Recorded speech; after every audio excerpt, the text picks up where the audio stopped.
With a stroke of the pen, Senate Bill 43 will become law. Supporters say it creates a better business climate in Missouri and will cut back on frivolous lawsuits. Opponents say it does nothing to protect workers from discrimination.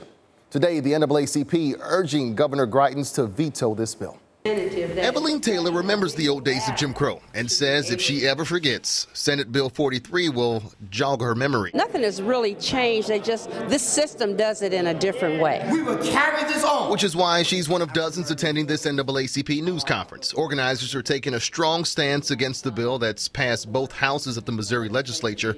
During this latest call to action, organizers are urging everyone to call the governor's office. 573-751-3222. Thank you. If this bill is signed by Governor Greitens, it would protect discrimination. Yes, I'm saying it again. It would protect discrimination and foster a new era of Jim Crow in the state of Missouri. Under this new legislation, anyone discriminated upon based on race, age, gender, sexual orientation, religion would have to prove discrimination was the main reason for termination.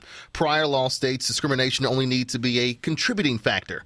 Attorney Paul Bullman backing the NAACP's request that Governor Greitens veto this bill. And what this does is this takes a giant leap back. Bullman says if you think North Carolina's bathroom bill was bad. Well, this is much worse than that, and here's why. This now makes it easier to discriminate based on race, based on sex, based on disability, based on religion. NAACP members say this bill has a far-reaching impact beyond the workplace. If our governor is serious about eliminating violence in Kansas City, in St. Louis, and the urban cores throughout this state, then he is going to have to prove it by vetoing this bill.